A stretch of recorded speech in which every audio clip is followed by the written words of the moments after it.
we're going to be reacting to some comments by a few politicians and candidates regarding our area's homeless crisis. There were a few that said, "You're not going to get me on camera saying what I think."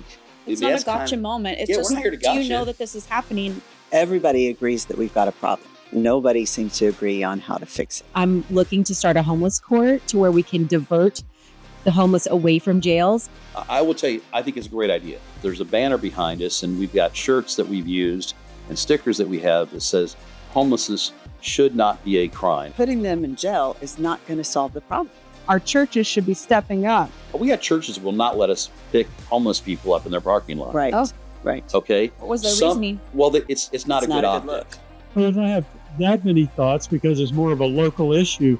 Daniel Webster is a solid Christian man, but he is out of touch on this one. You're sitting over here and you're watching this young woman with her children, or you're looking over here and you're seeing this Vietnam vet. You're looking over here and you're seeing this disabled paraplegic, and everybody's sitting there going, "Well, the churches should have done it. It's a local issue. It's this or it's that." You know, have any of you ever considered sitting down with people in the trenches and actually talking about what we see every day?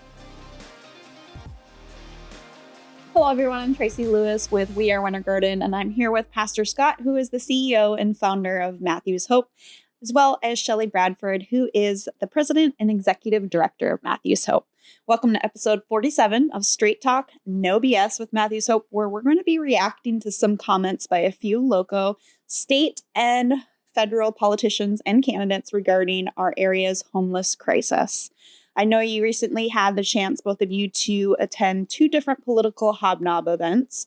One was hosted by the West Orange Chamber of Commerce, and one was hosted by Cocoa Beach Regional Chamber of Commerce. What were those experiences like for you guys? Honestly, everybody agrees that we've got a problem. Nobody seems to agree on how to fix it. Mm-hmm. But weren't you fascinated by how many people didn't know about For sure. HB 1365? We had to educate so many people. The Now, these are politicians not- and candidates. Candidates and politicians and incumbents alike go, "Well, I don't understand the banner." Oh. Or what is HB 1365? Mm-hmm. We actually just recently received a call from one of the senators that said to us, she said, "You really brought some attention to the problems with this.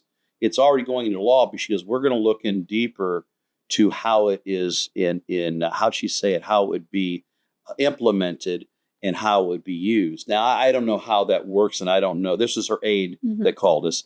And so I'm not sure exactly what can happen after the fact. But this is something that get used to the banner, get used to the shirts, get used to the stickers. So, Scott, how did people react to the banner and stickers that you guys had? I think the fascinating part was how many people were trying to understand why we were there, what it was, how many incumbents and those that were those running for office didn't even know what it meant. So those of you that are listening to us, there's a banner behind us, and we've got shirts that we've used and stickers that we have that says homelessness should not be a crime. In fact, we've actually got bus benches in Orange and Brevard County with it on. We are trying to educate the community to understand that this is a tsunami that I predicted years ago that is hitting in a level that even I couldn't have imagined back then. And so that's what it is, and that's what we're kind of talking about and what we brought to the attention of the those running for office. So the West Orange Chamber of Commerce Hobnob and straw poll event, we were able to ask a few candidates about the homeless crisis in our area, and I would like to play a few clips and then get your guys' reactions. So first, you're going to hear from LaShondra K. Jackson, who is running for Florida State Circuit Judge, Circuit 9, and then Melissa Vickers, who is running for Florida State Public Defender, Circuit 9. It is certainly a huge problem. I actually currently serve on the Habitat for Humanity of Greater Orlando and Osceola County.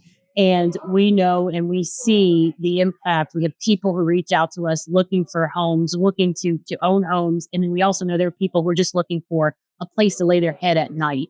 A lot of times, these individuals, because they have nowhere to go and they have nothing to go, they are actually arrested and they come to court, and we see it over and over again. And so if we can touch them, impact them, give them a place to live or some alternative solution to what they're in, then they won't take up the resources of the court, having to see them over and over again for something that they can't control.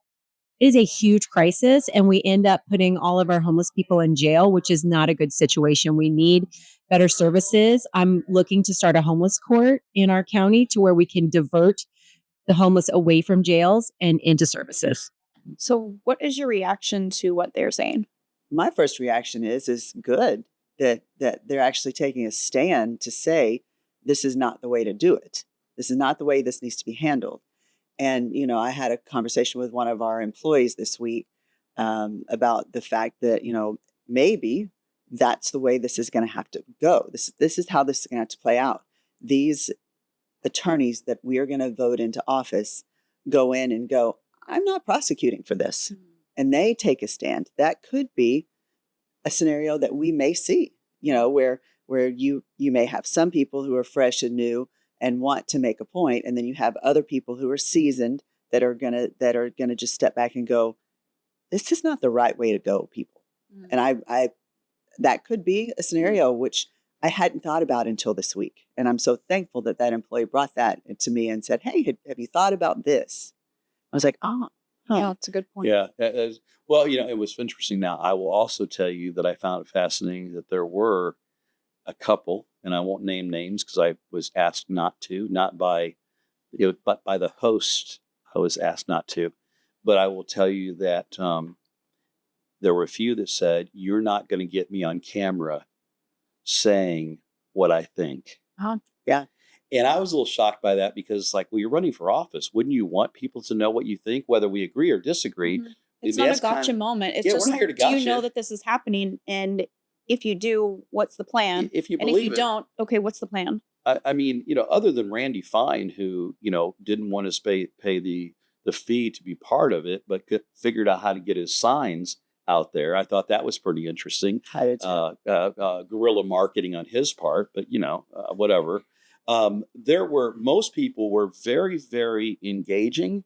But again, I want to stress how shocked I was by how few of them currently in office and at all levels, because these hobnobs had people at the state, national, and local level at them, and at all levels who had no idea that this law was going into effect. And certainly many people, and those that are listening to us right now, I will tell you, they stepped back from our table, some of them several feet away, and just kept staring at the banner and reading it. And I finally walked up and I'd say something like, "You're probably wondering why we're here." And most of them said something like, "Well, I'm trying to figure out what you mean by homelessness shouldn't be a crime. Homelessness isn't a crime." And I go, "Well, okay, we agree so far. Now, let me tell you." Now, there's some people say, "Well, that's just an anti-sleeping law or an anti-camping law." I don't want to go sleep on the sidewalk. Yeah. Well, one thing I can assure everybody, when I was homeless, I never confused it with camping. Yeah. And number two, as far as sleeping in public, anytime I slept in public, it wasn't by choice. It was I had no place else to go. Now, this law, the way it's put into place, is supposed to, the idea behind it is force people into services. And what the senator that called us, she said when she called, her aide called. I want to make sure I say her aide called. Her aide called, she said, "But those services don't exist." Fine. And I said, "No kidding. No kidding." And so, I think that's why it got her attention. And I don't know why it didn't get her attention before, but I can tell you that this was almost like a backroom agreement because so few people knew about it. It's almost like they slid it past everybody and nobody knows it's there until it's there. Right. So, it was an interesting experience, and I'm really happy we're there. I think that we got the attention of some people. What do you guys think of the idea of creating homeless courts? And for those of us who don't know what that means, kind of explain what that is. You want to tackle that one? You want me to take it? I will tell you, I think it's a great idea. Because here's the thing. Give you an example. We, the state and the counties that we're in, own lots of property, all right? And we're paying someone to mow that property. Why would we not use the labor that we have right there because someone's been incarcerated? What if we were saying, instead of giving them the option of prison or jail, that they used to do this years ago, you had an option of going to prison or go in the Army. Yeah. That's a fact. That's how it used to work. What if you said, okay, we're going to let you, if you choose, we can lock you up for this period of time, or we can put you under this, or we'll put you on a probationary program, and you'll connect with a place like Matthew's Hope, and you will work through the program to get the tools in your toolbox needed so that we never see you again. The goal to sending someone to jail would be to not lock them away, but put them back on their feet so we never see them again, rather than constantly, when you look at the records, because we do a background check on everybody, most of their stuff, it's petty, stupid crimes. It's really, no crime is right. But I mean, you're sitting there going, wait a minute, we're locking someone up for 3 hots and a cot, or putting them in prison for that? So I heard at Hobnob, and I'm sure it varies between different states or cities or whatnot, but it costs roughly $50,000 up to $100,000 or more to have somebody in jail. Right. Yeah, that number jumps around a little bit, but the more specifically, the belief that in the studies that have been done by Seminole County did one a number of years ago, but the belief is $45,000 to $50,000 minimum per year per individual. Wow. And I tell people all the time, give me 45, 55 million or thousand What can we do for with each that? person we serve. Absolutely. Can you imagine what we could accomplish? I mean, the truth is, putting them in jail is not going to solve the problem. Right. It's just not. And I'm going to go back and say, I like that idea as well. And I think that if that may be a way to force people to see something has to change. I don't know that that's the answer, 100%, but that may be a way to where it may, how my parents used to say, scare them straight. Yeah. To where they're like, okay, well, I don't have a choice now. I got to do something. Sometimes people just need an opportunity too. Right. Absolutely. And I think that's why I'm so disheartened by this bill, because it wasn't thought out on how to roll it out. Because it was not only thought out, the person who put it into motion lives in a community that they probably only see. It's kind of like, remember Mayberry RFD, or are you guys old enough to know that show? Maybe online, if you don't see us, if you can't see us, you're only listening to us. Andy Griffin show. Yeah. They named a couple different names, but basically this town of Mayberry, and they had this guy named Otis. Yeah. And Otis was the town drunk. And they would gather Otis up, and they would put him in the cell for the night, let him sleep it off, and send him on his way. Yeah. This guy who pushed this through is kind of from Mayberry, and he's seeing Otis, and Otis apparently irritated him, but he does not know what that looks like in a municipality. Right. Even a small city, what homelessness looks like and what have you. Look, here's what's going to also happen is when you constantly incarcerate these people, the toll it takes on them mental health wise and health wise in general. Now, some people argue, well, they get care. I'm going to tell you right now, if you believe that to be true, then let's investigate further without a phone call ahead of time that says we're coming. Yeah. Right. All right. So the next clip you're going to hear is Fina Bonin, who is running for United States Senate. Let's watch. I grew up very poor. And when I was growing up, with the exception of the free school lunches that sometimes were the only meal I had a day, it was the churches that came through and fed us. It was the churches that got us new clothes for school. It was the churches that gave us Christmas presents. So I think a lot of this homeless problem that we have here in Orlando and across America, really, our churches should be stepping up. The buildings that are vacant for 6 out of 7 days a week, why aren't we doing the Christian thing and taking care of our people? So what role do churches play in helping our homeless population? We don't disagree. We think the churches should stand up as well and help, but they don't. We do have churches that do financially support us at times, and we do have churches that will even say, you do it better. Why would we want to do this instead? But that's such a small percentage of our donors. And so much more could be done within the church system. And I think people are just uncomfortable. Well, I would also, in all due respect to, I don't know this individual. I've seen them a couple of times. I've heard them a couple of times. There's an ignorance level there. We need to separate being poor with being homeless. For sure. I have been both. Yeah. And the church has been pretty good at taking care of their own in the past. Churches right now are suffering the same economic blow that each one of us are. And sometimes the bigger, the worse they're hurting. Because, I grew up in a time when we've talked about this in previous podcasts where you tithe no matter what. That's what you did. And even if you didn't make it there Sunday, you made sure your check or it was in the budget. It was happening. And people and churches were able to use that and have benevolence programs. Right now, many churches are literally have one leg in the grave and a second on a banana peel. Do I believe that I've always said in the past that I believe that if the church was doing what she was designed to do, that Matthew's Hope wouldn't exist. But in fairness to the churches, like less than 0.5% of our entire $15 million budget comes from churches. And most of those are small churches that are very outward driven, and churches have a tendency to get inward driven when they got the Family Life Center and all that other stuff. Right. I don't disagree with her saying these buildings are just sitting empty. People that know me know I've been saying that since the day I got into ministry. The other side of it is I think especially at this point in the game, they may be a piece of the solution, maybe by use of space. Let's say if we had churches say, okay, Scott and Shelley, we don't know what we're doing. We are not prepared to do it, but what we do have is a building. We will let you pick people up here. We got churches that will not let us pick homeless people up in their parking lot. Right. Oh. Right. Okay. What was their reasoning?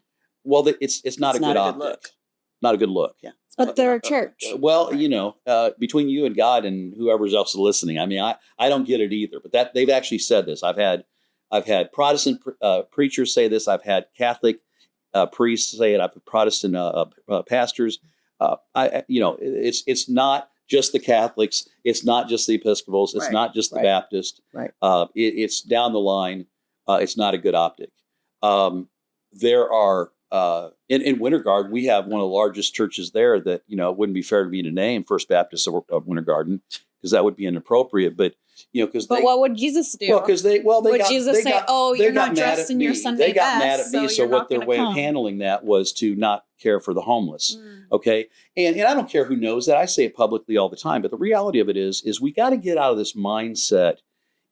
What's the optic and what have you. Right. We got to get a mindset that, okay, let's say you don't want to go to golf with me or invite me to dinner. Okay, fair enough. Okay, but the problem's bigger than both of us. What would happen if we locked arms? What would happen if we came together? So to go back to why we're with this particular topic is this particular gal, I think that she's right. The churches probably took care of her. I don't know her age, but I could roughly guess it. And that was probably true at that time. At this time, there's a few churches I can tell you in Brevard, in Cocoa, in Merritt Island. There's one church in particular that has a pretty big outreach on Mondays. It's mostly, they do homeless also, but it's really geared towards poverty. And they do it pretty well. But when you think of all the churches that are out there, and I don't know what the count is anymore, if they all did something, I think that it would be pretty significant, the impact they could have. But they are not who we are. They don't have the when I say resources, even if they have the finances, they don't have the knowledge. They don't have all the other things it's going to take. And that's why the partnerships between the public and private sector and bringing the church in that is so important. So important. Finally, we're going to hear from Congressman Daniel Webster, who has been representing Florida's 11th district since 2010 and is currently running for re-election. Well, I don't have that many thoughts because it's more of a local issue. Most of the taxes and other things that are collected are used. Some of those are used for the homeless. Even at a state level, there's different programs that fund the homeless. However, I think we're going to have them always with us. I think we should do everything we can to take care of it. So is our homeless crisis just a local issue? Nope. I got to tell you, I respect Daniel Webster. He has been a friend, if you will, of Matthew's Hope. When he makes his rounds every couple of years, he visits with us, talks to us. But in all due respect, he is out of touch on this topic. And if Dan was sitting here, I'd tell him that. This is a national problem. It's a state problem. It's a local problem, and it has to all go together. The local people can't. I don't know. In fairness to him, when he says local, is he talking county, state? Right. I don't know what he's talking about. What I will tell him is that most of the money is spent to hide the homeless, not to help the homeless. There's not the way things are set up currently have not worked. I mean, he's been in office long enough. Daniel Webster is a solid Christian man. I know that. I know friends and family of his. He's a solid guy. He is not a bad guy, but he is out of touch on this one. And it really disappoints me that he said it that way, because he has been around long enough that he could make an impact. Mm-hmm. He could bring those people together that need to come to the table. He's well respected enough that he could. And he, in my opinion, shot himself in the foot on this one. And that was just a poor response. And I'm sorry. I apologize up front. Respectfully, he's a good man, but Let's hope that he does bring people together to the table. I hope so. How do federal and state laws impact local areas, like housing, healthcare, Amendment 8, the anti-camping law? Here's unfortunately our government. If most people do not understand how our government works, that's the first problem. The president is not king, Right. though sometimes they want to be king. Right. The president is not king. And when you have the federal, state, and level, again, rowing in different directions, that becomes a problem. Most of the money comes through the federal government. But then what happens is they will get hung up in a particular thought process. And in the most recent years, and it seems to be dying down, it was housing first. And if you didn't go along with the housing first model, you didn't get the money. So often what you'd see nonprofits switch directions just to stay afloat. Okay. And then what happens is then you have on the county level, which is usually where that money is dispersed from, they're not really talking with the city level. And so, and then I feel like that should go hand in hand. Well, and then the beauty of it should go hand in hand. And then the other thing about this is that, and this has happened recently, with not, again, reminding those that are not watching us but are listening, the banner says homelessness should not be a crime. There are anti-camping laws and stuff that are going in place all over the country. And there has recently been several courts that have taken it all with the Supreme Court, only for the Supreme Court to kick it back down to the lower level. And so what happens is years ago, it's like having a cancer that had we cut it out to begin with, we'd be healthy. But instead what's happened is that we're fighting about how to treat the cancer, so the cancer has now killed us. And so because no one has the chutzpah, because our Supreme Court has even become political. It used to be you had people in there that would sit there and they would make an opinion on something, but it was after they kind of processed it all. And now what happens is you have a very distinct line between the conservatives and the liberals, and nobody's moving off that line. So there's a split vote most of the time. Currently, it's the Republican Party that's in control. And so what happens is they battle with some things to go along with whatever the political party is their persuasion, or they kick it back down. And then, like I said, it just becomes this dark hole of, years ago, I used to joke I had a cocaine habit and we'd snort coke with $100 bills. It's almost like we're just burning $100 bills. In the meantime, you're sitting over here and you're watching this young woman with her children, or you're looking over here and you're seeing this Vietnam vet. You're looking over here and you're seeing this disabled paraplegic in a wheelchair living homeless, and you're sitting there going, what the hell? and everybody's sitting there going, well, the churches should have done it. It's a local issue. It's this or it's that. And it's like, no due disrespect. But, have any of you ever considered sitting down with people in the trenches and actually talking about what we see every day? Or spent a day, not a drive-by, not a handshake, but actually came and spent the day. If you don't like Matthew's Hope, pick someplace and sit there for a day, not as a volunteer even, just as an observer, and watch what you see. And I think you would be stunned. Shelley, why is it important for local, state, and federal governments to work together to address this homeless crisis in our area and really across the nation? I really think that it is so important for them to have more community meetings. I remember a time when we had town hall meetings where we would all get together and have a conversation.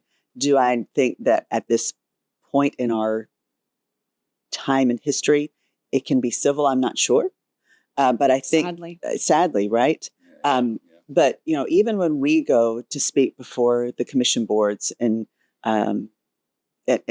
we're invited to speak, which isn't that often, which I really feel like bringing in the people who are boots on the ground should be in the conversation.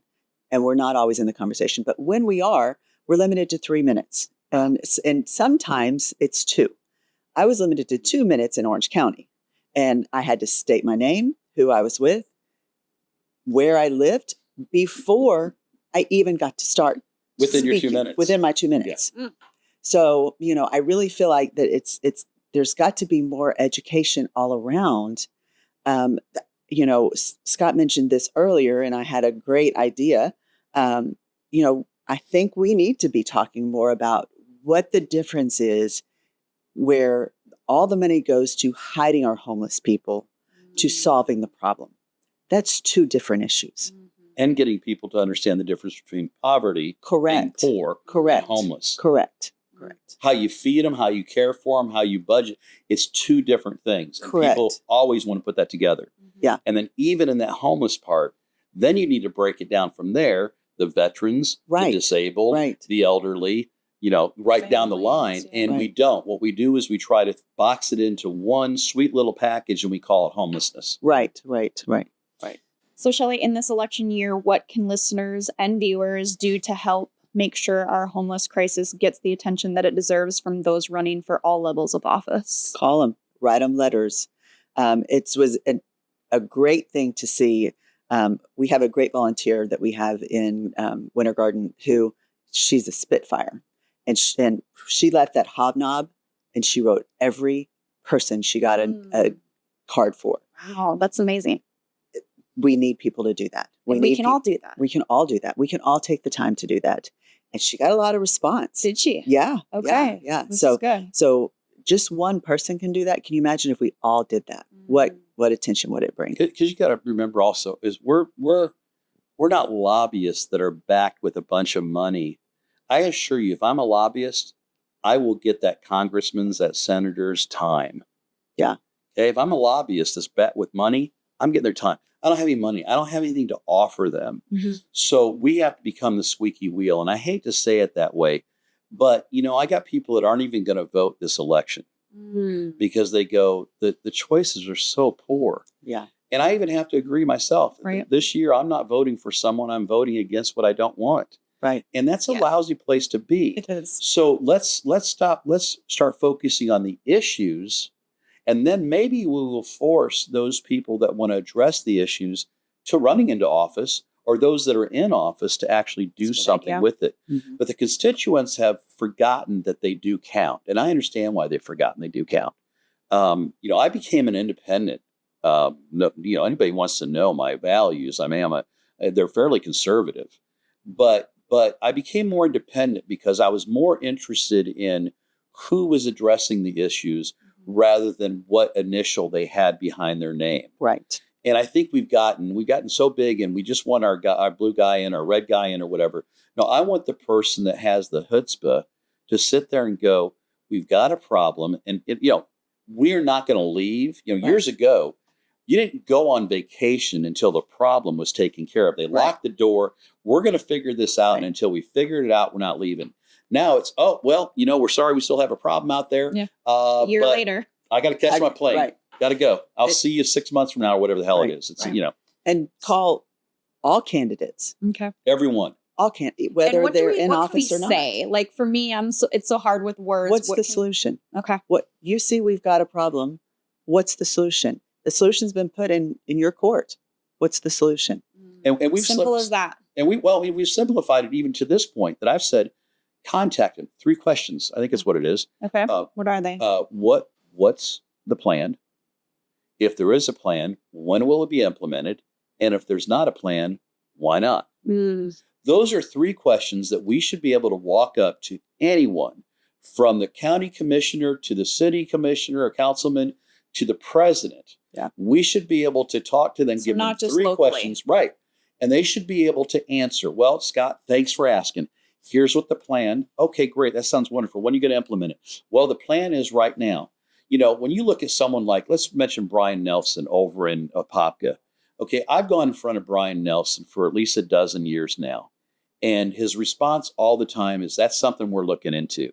Well, Brian, it's about time you get off your backside and be a leader. Okay. And I'd say that to anyone. Or, you take Rusty Johnson, Johnson's very clear, and he does not like me. He will not give me the time of day, but it's simply because I asked the hard question. I said, arresting people is not going to fix it. Mm-hmm. We have other people that I've respected in our local communities that, quite honestly, they've just become quiet. And to me, quiet is consent. It's an answer. Quiet's an answer. And so people that I respect and like in many communities we serve, they are silent. Mhm. And to me, it's become more important to get reelected. Okay. And then I just sit there and say something. It's kind of like our investors. I look at my vote as an investment. I should expect a return on my investment. So if somebody has promised you something and they've been in office before and they didn't fill those promises, just because they have a D or an R behind their name, you're going to vote for them again? Hell, if you're looking for someone to lie to you, I can lie as good as the rest of them. I'll tell you any kind of crap you want to hear. But you don't want your integrity to be first ruined off, like that. my integrity, I won't allow. I've done enough damage unpurposefully. Is that the right way to say it? To my own integrity over You the made up a years with word. poor decisions, right? Yeah, I don't. Maybe more made up word. I could do enough damage to myself without trying. What I would rather do damage to myself. I would rather die on the battlefield than just sit there and close my eyes to it and say it's not my problem, or being one of those people say, well, you don't want to, you're not going to catch me on camera or on, when I say something, I name you. If I'm going to name you, I name you. But I will never say something about somebody that I won't say to their face. And I invite both Brian Nelson, since I mentioned him. I invite Rusty Johnson. I invite, I've mentioned, what's that other guy's name I mentioned every once in a while? Randy Fine. I invite all of you, come on here and tell people what your plan is. How are you going to make this work? Tyler Soros. I mean, and it doesn't have to be contentious. Mm-hmm. And if you don't have a plan, okay, admit that and say, okay, what can I do How to can we assist work? you? Or Yes. yes. Well, if you don't give a crap, say it. Right. If you feel like this is God's will, I mean, I had someone say this is natural selection. Oh, okay. Wow. I sure want you. You got my vote. I hope their daughter never loses their job and she has to go on the street. Well, the sad part is any one of these ignorant people, if they needed, as much as I get frustrated with all of them, if Rusty Johnson was laying here on the ground right now and said, Scott, I need help up, I'd help him. I may not want to sit at the dinner table with him, but the thing is, decent human decency still exists. And whether people, I don't know what he'll say publicly or what these others will say publicly. I'll say it public because we need to challenge these people. I literally am pulled aside sometimes by various groups I'm involved with, asking me to not be hard on the politicians and that. Oh, we need to be. Well, and my question is, what have they done for you? Okay. I'm not here to get you gotcha minute. If you say something bonehead, it's on your own. But the bottom line is, with all these folks, the folks we met at the Hobnob, the conversation needs to start. But then action needs to take place. And even if you screw it up, I'd rather fail trying right. than not do anything or keep doing the same thing we've always done because, well, that's just what we do. Mm-hmm. Keep putting our money in the same things because that's just what we do and it's easy. It doesn't take a lot of work. Yeah. And nothing I have in my life came easy. Yeah, Right. that's not effective. It took hard work. Definitely. Well, thank you guys both for everything today and explaining a little bit more about the different levels and how they can help and how we can help as a community by talking to the leaders. Yeah. Those were quotation marks you saw for those that can't hear. Yeah. Okay. Yes. Those of you that are listening, what was that? Quotation. Quotation mark. Got you. Okay. So we need your help and we need you to, like Shelley said, write to the local politicians all the way up because it's not just a local issue. Like, follow, subscribe Matthews Hope, Orange County and Brevard County, and help us get the word out there about this homeless crisis because it is not only here, but all across our country. And keep the questions coming. Yes. Please. But keep, Please. even if, all we ask is that be decent. Respectful. Yeah. Okay. Be respectful. We can honestly disagree and politely disagree, agree to disagree, but nonetheless, we're not going to dodge the bullet. We're not going to say you aren't going to catch us on camera. We're not going to dodge. We're going to answer the questions. This is why we're here. We can't implement change or be an agent of change if we don't know what people are thinking or what they're believing. So please keep that stuff coming. Definitely. Thank you guys and see you next time.